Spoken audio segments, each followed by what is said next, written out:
ایک منافق کی نماز میں اور ہماری نماز میں کیا فرق ہے؟ منافقین کی نماز کا اگر آپ سن لینا تو آپ حیران ہوں گے، آپ کو لگے گا جیسے اللہ ہماری نماز کے بارے میں بات کر رہے ہیں، اور پھر ہم کہتے ہیں جی نماز ہمیں اثر نہیں کرتی، نماز ہمیں مشکل کیوں لگتی ہے؟ سستی اور کاہلی کے ساتھ نماز پڑھنا، دکھاوے کی نماز پڑھنا، اور تیسری چیز کیا ہے؟ بہت کم اللہ کا ذکر کرنا۔ یہ 3 خصلتیں ہیں منافق کی نماز کی جو قرآن مجید میں اللہ نے بیان کی۔ امام ابن کثیر 5 ان کی وہ چیزیں بیان کرتے ہیں۔ وہ کہتے ہیں اس کی وضاحت میں وہ کہتے ہیں اصل میں ہے کیا؟ وہ کہتے ہیں هذه صفة المنافقین فی اشرف الاعمال وافضلها وخیرها۔ وہ کہتے ہیں کہ یہ منافقین کی نماز کی اللہ نے کیریکٹرسٹک بتائی ہے، یہ ان کی نماز کی اصل یہ نہیں ہے، حیثیت ہے۔ 5 چیزیں انہوں نے ذکر کی ہیں۔ پہلی چیز سستی کے ساتھ کھڑے ہوتے ہیں، دوسری چیز سنسیرٹی نماز کے اندر کم ہوتی ہے، تیسری چیز یہ ہوتی ہے ایمان کم ہوتا ہے، ایمان کے ساتھ ظاہر ہے وہ جب خشیت جب سنسیرٹی نہیں ہوتی تو ایمان بھی نہیں ہوتا۔ چوتھی چیز کیا ہے؟ اللہ کا خوف نہیں ہوتا، یعنی اللہ کا ڈر نہیں ہوتا۔ نماز پڑھتے ہوئے آپ کو اللہ سے ڈر آنا چاہیے، خوف ہونا چاہیے، دل کانپنا چاہیے، جسم کے اندر یعنی کپکپاہٹ ہونی چاہیے، نہیں ہوتا۔ اور 5ویں چیز یہ ہے معنی نہیں پتہ ہوتے نماز کے، جو پڑھ رہے ہیں بس بولی جا رہے ہیں، مطلب میننگ نہیں پتہ اس کا۔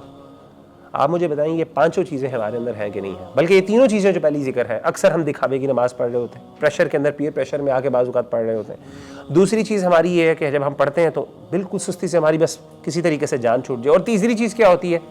کوئی ذکر ہوتا ہی نہیں، کیونکہ ہمارا دماغ کہیں اور چل رہا ہوتا ہے۔ سیدنا ابو ہریرہ رضی اللہ تعالیٰ عنہ فرماتے ہیں کہ آپ صلی اللہ علیہ وسلم نے فرمایا ان اثقل صلاۃ علی المنافقین صلاۃ العشاء و صلاۃ الفجر۔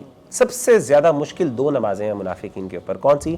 ایک فجر کی نماز اور ایک عشاء کی نماز۔ آپ نے فرمایا کہ اگر ان کو اس کی اہمیت کا پتہ چل جائے، ان نمازوں کی اہمیت کا، کہ اس کے اندر اللہ نے کتنی خیر رکھی ہے، تو اس کے لیے اگر ان کو کرال کر کے آنا پڑے تو اس کے لیے بھی اپنے گھٹنوں کے بل چل کے آنا پڑے تب بھی چل کے پکا۔ آپ نے کہا 3 دفعہ کہا تلک صلاۃ المنافقین، تلک صلاۃ المنافقین، تلک صلاۃ المنافقین، یہ منافقین کی نماز ہے، یہ منافقین کی نماز ہے، یہ منافق کیا نماز ہے؟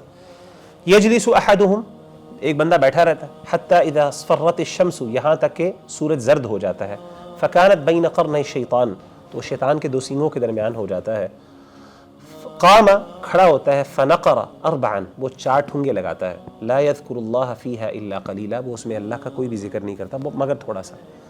تو منافق کی نماز یہ ہوتی ہے کہ وہ عصر کی نماز ہمیشہ لیٹ کر کے پڑھتا ہے، اور وہ انتظار کرتا رہتا ہے یہاں تک کہ سورج بالکل غروب ہونے، زرد ہو جاتا ہے، پیلا ہو جاتا ہے، اور اب وہ غروب ہونے لگتا ہے۔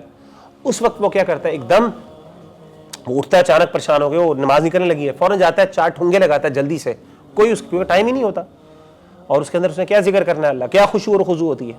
آپ نے فرمایا 3 دفعہ یہ منافقین کی نماز ہے، یہ منافقین کی نماز ہے، یہ منافقین کی نماز۔ آپ صلی اللہ علیہ وآلہ وسلم نے فرمایا کہ جس بندے کی عصر کی نماز نکل جائے فقد وطئ اہلہ ومالہ، آپ نے فرمایا جس بندے کی عصر کی نماز ضائع ہو گئی نا، ایسا ہے اس کا مال بھی سب تباہ ہو گیا اور اس کا اہل و عیال سب تباہ ہو گئے۔ ایسا ہے کہ جیسے امیجن کرے، اللہ نہ کرے، ایک بندہ اپنے گھر میں آئے، دیکھے میرا گھر تباہ ہو گیا، میری ساری سیونگز پراپرٹی سب کچھ ضائع ہو گئی اور میری پوری فیملی بھی ختم ہو گئی۔